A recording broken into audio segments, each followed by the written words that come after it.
Major support for Carolina Business Review provided by Grant Thornton. Operating in more than 100 countries, our tax, audit, and advisory professionals specialize in helping companies unlock their growth potential.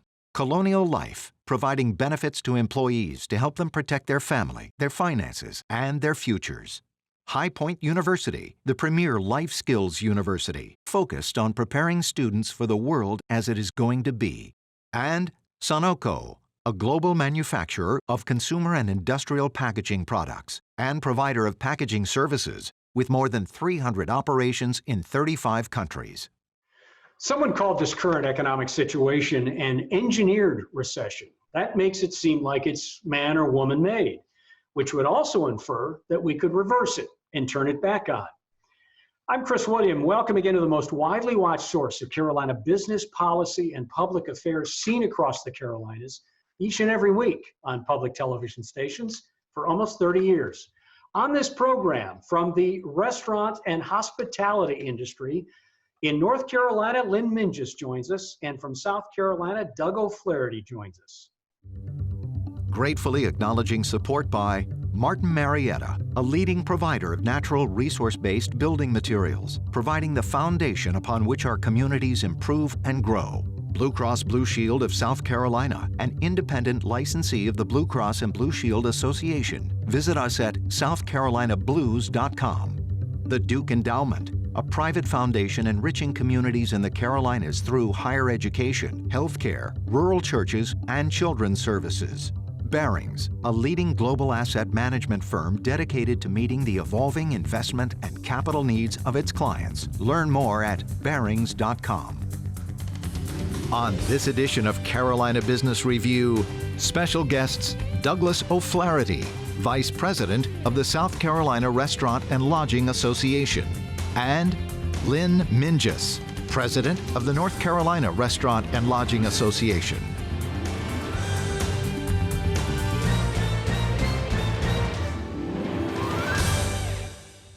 Welcome again to our program. It's going to be an interesting dialogue in what happens in restaurants specifically. That's where we saw a lot of the acute carnage, if you will, and that's not an overstatement. Joining us now from safe locations, Lynn Minges, who is the president of the North Carolina Restaurant and Lodging Association, and Doug O'Flaherty, vice president of the South Carolina Restaurant and Lodging Associations. Lady, gentleman, welcome again to the dialogue, and good to see you both. Thank you, Chris. Glad to be here. Lynn, let me start with you. Restaurant Association is predicting 5 to 7 million hospitality workers will lose their jobs in the next 3 months, or basically the next quarter. Have we seen the worst? Chris, I think we have seen the worst. You know, quite frankly, on March 17th in our state, when the governor shut down essentially restaurant in dining service across North Carolina, it was at that moment that we saw significant layoffs. And we predict that at that time, there were roughly about 300,000 workers in restaurants across North Carolina who were furloughed or laid off. And so that is the worst, obviously. We hope that many of those will begin to retain some of those employees. There are certainly some incentives, like through the payroll protection plan that the federal government has extended, that will allow folks to hire some back. On the lodging side, we saw the declines coming a little bit slower. That lagged a couple of weeks when we saw the stay-at-home orders began to take effect, and people began to work from home remotely. They cut out business travel. They canceled any kind of meetings that they may have had on the books. And so hotels lagged by a couple of weeks, but and with that, we probably saw another loss of about 50,000 jobs. We're projecting in North Carolina job loss currently of around 350,000. And I do think that's the worst of it. I think the job loss has ceased. What we're not going to see, we're going to see a very slow rebuilding, calling back of those employees in a building. And it likely will be quite some time before we're back at the levels that we enjoyed prior to March 17th. Doug, what do you think? I agree wholeheartedly with Lynn. You know, South Carolina's a little smaller and numbers aren't quite as great in losses, but the percentages are probably exactly the same. You know, I agree with her as far as a slow rebuilding process. Restaurants, have to deal with consumer confidence. And I think we have people on both ends of the spectrum. We have those that are just dying to get out, that are racing to the front doors and will be the first ones when restaurants reopen. And then there'll be others that will quietly sit at home and they'll wait and they'll make sure that policies and procedures and set up and their confidence level is at a level that they need before they're going to go out. So I think restaurant operations are going to build very, very slowly.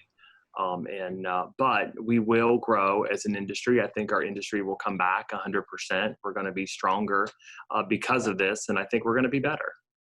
You both have used the term multiple times now in just a couple minutes. Slow rebuild. What's a slow rebuild, Lynn? You want to put some numbers on that? Well, when we saw restaurants shuttered, they literally ceased across the state. We were able to limp along with drive-through, curbside delivery. And some of our folks have been really, really innovative in keeping the lights on. But honestly, they put on a happy face. They greet visitors. They're excited. They show their dishes on social media, but they're limping along. They're hurting badly. Our numbers, our survey of our members would show that business is down by 70%. And that's even of those who are in business. There's some variables. Obviously, the drive-thrus are doing okay. The pizza takeout delivery are doing okay through this. But most of them are down significantly. The challenge is that as they're down, their operating costs, their overhead continues to occur. So the leases still have to be paid. They have utility bills. They lease equipment in many cases. They have insurance. They have property taxes to pay. And so, the costs continue to come even though they're shuttered and not bringing in revenue. So many of them are accruing, debt. Mm-hmm. They're taking on debt through federal government relief, through loans with banks and other sources. And so they're going to be a while digging out of this. It's going to take several years until we see them back to any sort of normalcy. We're certainly not going to enjoy the prosperity that we saw before this for quite some time.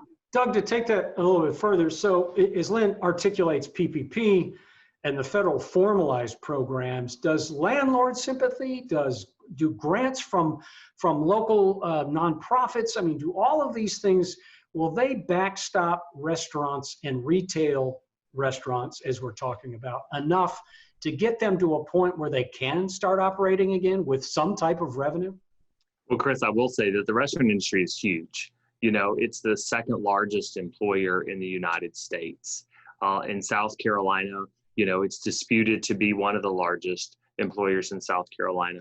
And so, the size and scope of the restaurant industry is so vast that I'm not sure that if, a lot of these stimulus packages are going to be enough to sustain restaurants. We're really going to need the consumers to actually go out and actually dine in their restaurants. What I think restaurants have to really take a look at is profitability models when it comes to their business, and taking a look at, their menu price, that they may have an appetizer that's always been $7.95 on their menu because their increased cost and lower customer counts. That $7.95 appetizer may need to be $9.95. It may need to be $12.95 to be able to pay those bills. To piggyback what Lynn was saying, those fixed expenses are not changing. They're the same. I think we've talked to some operators to where their landlords have reached out to them and said, hey, look, we understand what you're going through. We want you to be here tomorrow. So we're going to forgive your rent for 1 month. But to be honest with you, 1 month is really not enough. We need, a lot longer forgiveness. I think operators are going to renegotiate their rents and their establishments, based upon the level of business that they have, because, restaurants tend in the commercial real estate market tend to be the most expensive per square foot. And I think that's going to pivot. That's going to change a little bit because they're just not going to have the number of consumers coming back for a while. Lynn, is the institutional funding that is response like PPP and other sources of funding, some municipalities have stepped up, some states have made available, I'm going to call them rescue programs. I know it's not enough, but is it adequate given the times? Not really, Chris. We've been saying this from the beginning. We've made it very clear that our restaurants need a whole lot of support and we need it quickly. And so, essentially, the first thing we did overwhelmingly that all restaurateurs were concerned about were their employees. And so we worked with governors and the federal government to get in place some unemployment insurance benefits that allowed folks, at least in North Carolina, to get on unemployment quickly and to get that subsidized, as you know now, through the federal government in the amount of $600 additional a week. So we took care of employees. We in North Carolina put together a workers relief fund that's providing grants for displaced workers in our industry. And we're proud of that. Many corporate entities have stepped up to sponsor workers who need money desperately for bills. And then we pivoted to focusing on the business owners and operators. This was all really in that third week of March. I mean, pretty quickly, we began to work with Congress to put together a relief program that came in the form of the CARES Act and ultimately the PPP that really, to be honest with you, does not benefit any restaurant in America. And I will be candid about that. You know, it affects them all in different ways. Many of them have applied for and received the funds, but there's just so many problems with it. And really threefold, we continue to ask for revisions to that program. So first of all, the June 30 deadline to rehire is kind of unrealistic. So, you know, there is no restaurant that I know that will be fully staffed to the point that they were before this epidemic happened at the levels that they were before, you know, by June 30th. That's unrealistic as we're looking at the open dates and certainly the build back to full capacity being much longer than June 30. The second problem with the PPP is that the percentages of 75% being spent on employees, 25% on lease and operations overhead is unrealistic. So that formula doesn't work. And then the third thing we've already talked about a little bit sooner, the requirement that the funds be repaid in 2 years is really unrealistic. Mm-hmm. To be honest with you, restaurants, all forms across America, it's going to take them many years, as many as 10 years to rebound out of this. So a 2-year, you know, loan repayment is not realistic. So we're working hard on that. And at the same time, we, as I'm sure Douglas and his team in South Carolina, are lobbying our general assemblies for relief in the form of small business bridge loans. We're hoping to get that through in North Carolina. We're doing things like trying to get alcohol delivery with delivery, takeout, curb, drive-through. It's a piecemeal measure, but if it can generate a revenue stream for members, for restaurateurs, it's a good thing. So we're just playing whack-a-mole, really. We're trying to do everything we can possibly do, push tax deadlines out, permitting, you know, any kind of forgiveness we can get for our business owners. It's not any one thing. There's no silver bullet. We are working so many fronts just to try to keep businesses viable throughout this. So, Doug, to follow, we're still talking about even on. So, let me say the record date of this dialogue right now is May 1st. Anything can happen in a day, in an hour. So, I want to make sure that we know that. But, Doug, the question would be, we're still in damage control. We really don't even have any encouraging green shoots to look at and point to yet. Is that right? Well, we don't, and you know that's the thing is, you know, as the time we were recording, you know, there are some states that have started some dining process and reopening their dining rooms and reopening their restaurants. And you know, as I stated earlier, it's going to be the consumer that's going to bring these restaurants back. You know, consumers are going to have to support their independent restaurants. They're going to have to support their favorite restaurants, and they're going to have to be able to get out there to dine. I mean, you know, you can only do so much takeout. You can only do so much curbside pickup. You know, but being able to have the dine-in operations, you know, in South Carolina, the governor and the Department of Revenue would not allow for any kind of liquor delivery or liquor sales to be curbside or whatsoever. They did allow for closed container beer and wine to be sold with dinners, but you know, it didn't allow for that liquor piece. And you know, alcohol is a higher profit margin for restaurants. And so, you know, until we can get those dining rooms open and get those restaurants there and having the opportunity for someone to be able to buy a glass of wine or a mixed drink and be able to sit down and enjoy their meal, the restaurants are not going to have that same profit margins that they would have before, which, mind you, and Lynn can attest to this, we're already very, very, very small anyways. And so takeout and delivery and curbside, a lot of them are losing money on a daily basis just to be able to stay open, and they're staying open just so they can have some sense of well-being. They can employ some of their employees to be able to do that. And they feel like that they can also service their customers and their guests because they have a sense of obligation to them. You know, in communities like Columbia or Greenville or Charleston, you know, or even if we're talking North Carolina in Charlotte and Raleigh, you know, those urban centers are one thing, but what about our rural areas and our restaurants in our rural areas and our small communities? You know, I talked to a restaurateur that was in a small community here in South Carolina. He was the only restaurant in that town, and he predicted on a daily basis he was losing about $300 a day because he wasn't making enough in sales, but he felt the obligation to stay open because he had to feed the community. He said most of his customers were senior citizens that would call, that they would do drive up, and he would do curbside pickup. And he says, and most of them were senior citizens. I looked at his menu. His cheeseburgers were $2.25 for a cheeseburger basket.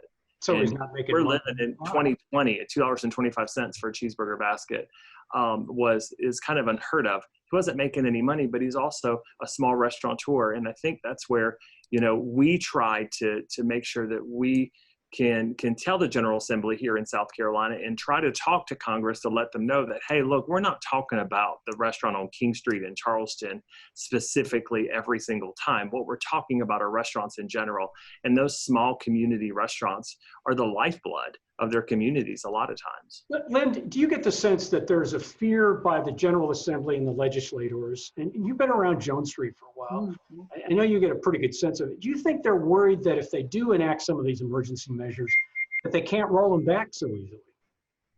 Well, we hope not. And that's one of the things we're trying to impress upon them, is that if we agree to open at 25, 50% capacity with 6 feet distancing, that we would see this with a timestamp on it, and it would be something that we can come back and review as we get through this. We're hoping that some of these restrictions will be eased as we move through what our governor calls phase 2 and then into phase 3. We'll see some flexibility on some of these requirements going forward, but we know we're operating in a new era. Things are going to be different. And to piggyback on what Doug said, we represent, a variety of restaurants all across our state. In North Carolina alone, there are nearly 20,000 food service establishments, and they kind of run the gamut. They all are different. The business models are different. But, one thing I will say is that none of them, not a single one of them, is built on a model that allows them to be profitable at 50% capacity on the 6 feet distancing. So, those are some of the requirements we're expecting to get in North Carolina. We don't know exactly what those will be yet, but we're watching that around the country. None of them will be profitable under that model. So do you both think, and this is a question for both of you, so do you both think that the restaurant business model as we've known it will be completely different on the other side of this? I do. What does it look like? I think it's going to look very different from the standpoint from your visual. I don't think we're going to have as many tables in restaurants. I think consumers are going to not want to gather in large venues with people they don't necessarily know. So I think dining is going to change a little bit from the dining room itself. But I also think restaurants are going to really streamline their menus and streamline their services. They're going to be a little bit more specific in what they're offering. I think the restaurants that offered everything to everybody, to anybody, are going to be few and far between. I think what we're going to find is a lot more streamlined services. I think people are expecting some form of protection, when they dine in, not necessarily in food safety. I mean, heck, we have done so much in food safety already. It's actually safer to eat in a restaurant than it is to eat at home a lot of times. And so, food safety is not the issue, but I think protection as it relates to other consumers. Somebody, I was walking down the street the other day to grab something to eat, and the person in front of me was, 10 feet or so, but I could tell that they just sneezed. I reacted to that. I was like, how close am I to them? I don't know what the deal was. So I think restaurant consumers are going to expect that from restaurants themselves. And so I think restaurants are going to have to streamline themselves to make them profitable. To Lynn's point, having a table every 6 feet apart is not practical. 50% occupancy is not practical. And I think the price per foot that landlords are charging for restaurants currently is not sustainable. Lynn, how do the margins change in the restaurant business after all this?